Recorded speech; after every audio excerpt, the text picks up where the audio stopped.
গত কয়েকদিন ধরে উত্তপ্ত ছিল মুর্শিদাবাদের জঙ্গিপুর মহকুমার বিস্তীর্ণ এলাকা। জেলা প্রশাসনের সময়মতো হস্তক্ষেপে পরিস্থিতি ধীরে ধীরে স্বাভাবিক হতেই সামনে আসছে ক্ষয়ক্ষতির তথ্য। কিছু ভুয়ো তথ্য এবং গুজবের জেরে মুর্শিদাবাদের সুতি, শামসেরগঞ্জ, রঘুনাথগঞ্জ এলাকায় যে হিংসা ছড়িয়ে পড়েছিল, তার ফলে সবথেকে বেশি ক্ষতিগ্রস্ত হয়েছে এই জেলার প্রধান এবং সবথেকে বড় শিল্প বিড়ি তৈরির কাজ।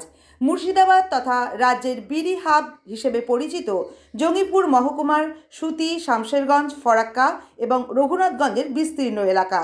এই সমস্ত এলাকার প্রায় 10 লক্ষ মানুষ প্রত্যক্ষ এবং পরোক্ষভাবে বিড়ি তৈরি এবং বিড়ি ব্যবসার সঙ্গে জড়িত। কিন্তু গত কয়েকদিনের অশান্তির জেরে শামসেরগঞ্জ, ধুলিয়ান, সুতিসহ আশেপাশের একাধিক এলাকার প্রায় সমস্ত বড় বিড়ি কারখানা বন্ধ রয়েছে।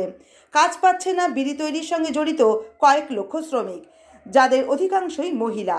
দিন আনা দিন খাওয়া এই সমস্ত বিড়ি শ্রমিকদের পরিবারের এখন একটাই প্রার্থনা, দ্রুত মুর্শিদাবাদের পরিস্থিতি স্বাভাবিক হোক এবং চালু হোক বিড়ি তৈরির কারখানাগুলি। সুতি, ঔরঙ্গাবাদ ও ফরাক্কা এলাকার বিড়ি শ্রমিকরা বলেন, মাত্র কয়েক মাস আগে বিড়ি শ্রমিকদের মজুরি বেড়ে 202 টাকা হয়েছে। অশান্তির কারণে গত 4 দিন ধরে আমরা কেউ বিড়ি তৈরির কাজ করতে পারিনি।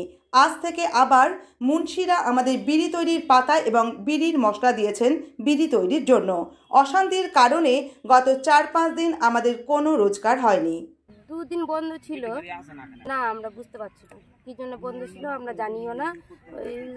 শুনতে পাচ্ছি শামসেরগঞ্জ নাই ওখানে দিয়ে ওই ঝামেলা চলছে, তো তাই জন্য ওখানে বিড়িটা বন্ধ রেখেছে। তো পাতাটা দিয়ে গেছে, কালকে দিয়ে গেছে পাতা। 2 দিন বন্ধ ছিল, কালকে পাতা দিয়ে গেছে, আবার আজকে আসেনি, কালকে আসার কথা আছে। এটা তো হচ্ছে বিড়ি বন্ধ আছে, আমরা বাঁধতে পারছি না, না বাঁধলে আমরা টাকা পয়সা কোথা থেকে পাবো? ওটাতেই আমাদের সংসার চলছে, বিড়ি বেঁধেই আমরা সংসার চালাচ্ছি।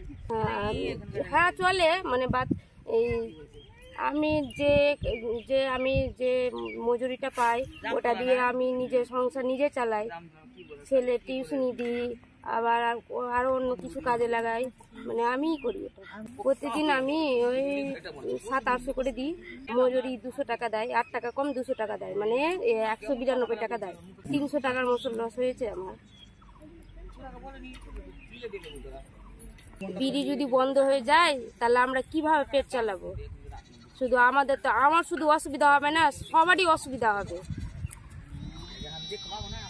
বেঁধে সংসারটা চালাই, সে বড় বড় কথা বলে, ভোট চাইতে আসলে বড় বড় কথা বলে, তারপরে তো আমাদের সঙ্গে দেখা করে না। এত অসুবিধাতে আছি তবুও কেউ আসে না, ও আসেনি, কোনোদিনও আসেনি। কে হয়েছে ওটা আমি তো জানি আছে, ওটা তো আমরা জানি না, আমাদের পাশে এসে তো দাঁড়াই না, ওরা জিজ্ঞাসা করে না যে কিভাবে তোমরা কিভাবে আছে, কিভাবে থাকছো, কিভাবে তোমাদের সংসার চলছে, কেউ খোঁজ খবর নাই। আমি বিধায়ককে তো দেখেই নি, চিনবো কি? হ্যাঁ বলবো, আসলে ঠিকই বলবো, না আসলে কিভাবে বলবো? শুধু আমাদের এইটুকুটাতে অসুবিধা হচ্ছে, আমাদের ওই নদীটা নাই, নদীটা যেমন ভেঙে পড়ে আছে আমাদের, ওটা তো আমাদের অসুবিধা হচ্ছে। ওই তো বিড়ি বাঁধে, কার কথা বলবো? যতটা 100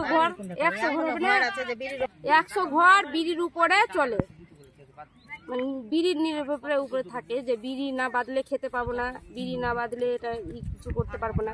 আমার নাম লিপি তাঁতি।